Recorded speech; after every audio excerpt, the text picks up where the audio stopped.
Today I'll be defending a much maligned scene from a genre masterpiece. I've been a horror fan for a very long time, over 2 decades now since I first fell in love with the genre as a teen. And in that time, I've seen countless genre flicks, but my very favorite to this day remains one of the first I ever saw, Alfred Hitchcock's Psycho. Now, I won't bother recapping the film's plot. If you're watching this show, you know Psycho, but I will say that to this fan, Psycho still manages to completely capture and haunt me with every viewing. It's one of the few horror films, one of the few films, period, to not have its power dimmed by repeat viewings. So far as I'm concerned, it's a perfect film. Perfect. But while most might agree that the film is a masterwork, few would agree that the movie couldn't be improved here and there.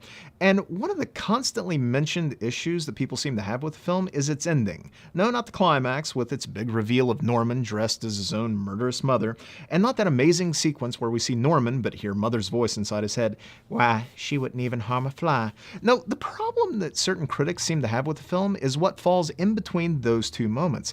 That lengthy expository sequence where Simon Oakland's psychiatrist Dr. Richmond explains to Sam, Lila, the police, we the audience, just what in the hell is up with Norman Bates. That sequence goes on for 5 minutes as Oakland goes on and on about Norman's considerable problem and how he wound up in such a place. Roger Ebert wrote about this sequence in his Great Films review of Psycho, noting, and I quote, that the mystery of why Hitchcock marred the ending of a masterpiece with a sequence that is grotesquely out of place. After the murders have been solved, there's an inexplicable scene during which a long-winded psychiatrist lectures the survivors on the causes of Norman's psychopathic behavior. This is an anticlimax taken almost to the point of parody, end quote. Maybe he has a point. While I'd argue that the average moviegoer of 1960 likely needed every second of that explanation of the cross-dressing murderer with the multiple personalities, the scene and its purpose doesn't have much use for modern audiences. With what they'd know of Norman by the time he runs into the fruit cellar dressed as his mother, people would immediately get it, yeah. And for those who have already seen the movie, the idea of listening to a long-winded explanation seems unrewarding outside of the pleasure of watching Oakland chew a little scenery. But I'm of the opinion that this sequence is incredibly important to the film as a whole, and not for an obvious reason, I don't think. I remember when Gus Van Sant's Psycho came out in '98, screenwriter Joseph Stefano popped up in various places to talk about his screenplay for the original Hitchcock film, and it's being reused for Van Sant's mostly beat-for-beat remake. In most of those interviews, he seemed pleased to note that one of his favorite moments from his script was being restored in the remake, after having been trimmed from the 1960 film. An overhead shot of Marion just after her stabbing as she collapses over the edge of the tub. The nudity that would inevitably come from this angle prevented the shot from being included in that earlier film, which Stefano felt would perfectly represent the tragedy of this young woman's life being taken. The shot, as it appears in the Van Sant film, has no such effect. And that's not really to say that Stefano was wrong. I mean, there's so much in that film that doesn't work that once did in the previous version. But to this fan and viewer, we already have a shot that fulfills Stefano's intentions, and it's the very final moment of the movie. After having left us half a movie ago, Marion Crane is once again conjured up after having haunted the film after her death as her corpse is pulled from the swamp. Well, not her corpse, but the muck-covered car whose trunk she was stored in is recovered, slowly pulled from its watery grave by the unseen authorities. It's a chilling and heartbreaking reminder that this film wasn't merely a thriller, it was a tragedy as well. And in my opinion, that shot, which is so important and a perfect way to end the film, would not have the same impact if it immediately followed Norman's capture. Imagine the climax in the fruit cellar, then to the police station to see Norman as mother, carefully watching that fly, and then on from that to the final shot, from climax to credits in moments. That final shot of Marion's resting place, just another image before the audience is let off the hook with the end credits.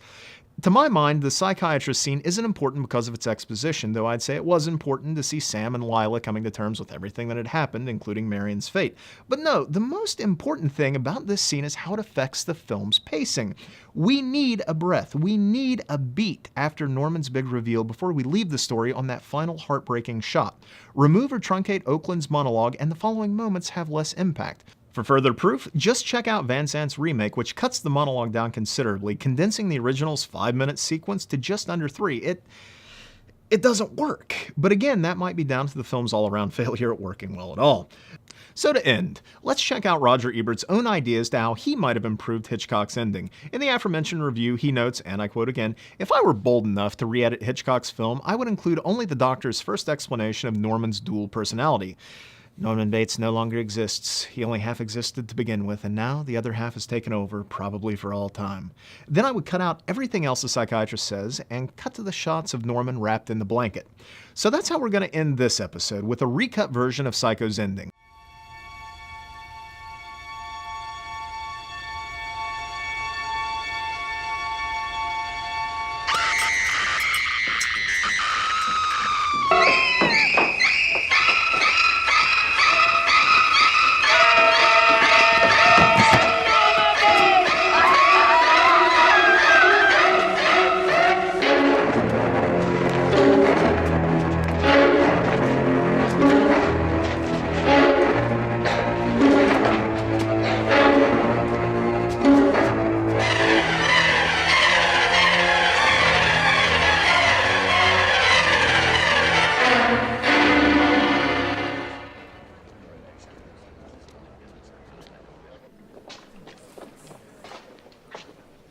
If anyone gets any answers, it'll be the psychiatrist. Even I couldn't get to Norman. He knows me. You warm enough, miss? Yes. Did he talk to you? No. I got the whole story, but not from Norman. I got it from his mother. Norman Bates no longer exists. He only half existed to begin with. And now, the other half has taken over. Probably for all time. He feels a little chill. Can I bring him this blanket? Sure. All right.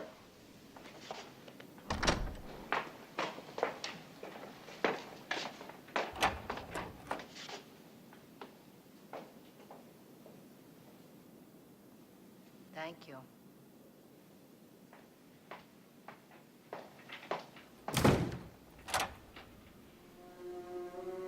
It's sad when a mother has to speak the words that condemn her own son, but I couldn't allow them to believe that I would commit murder. They'll put him away now, as I should have, years ago. He was always bad, and in the end he intended to tell them I killed those girls and that man, as if I could do anything except just sit and stare, like one of his stuffed birds. Well, they know I can't even move a finger, and I won't.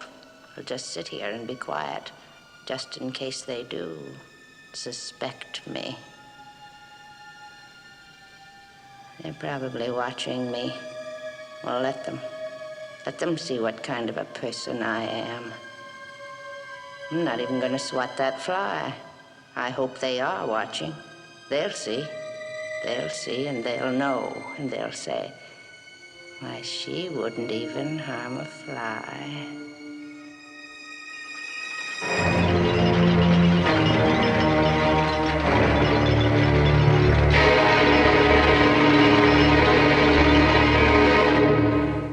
Is Ebert and loads of other people correct? Is that scene with the shrink long-winded and superfluous, or do you see the scene as being as important to the film's pacing as I do? Let us know. After you watch that sequence, be sure to get back at us. Use the comments section below. Be sure to like, subscribe, share. Find us on Facebook. Scream at us on Twitter. That's at Scream Addicts, and I am at Jinx 1981. Until next time, folks, thanks so much for watching. We hope you enjoy this.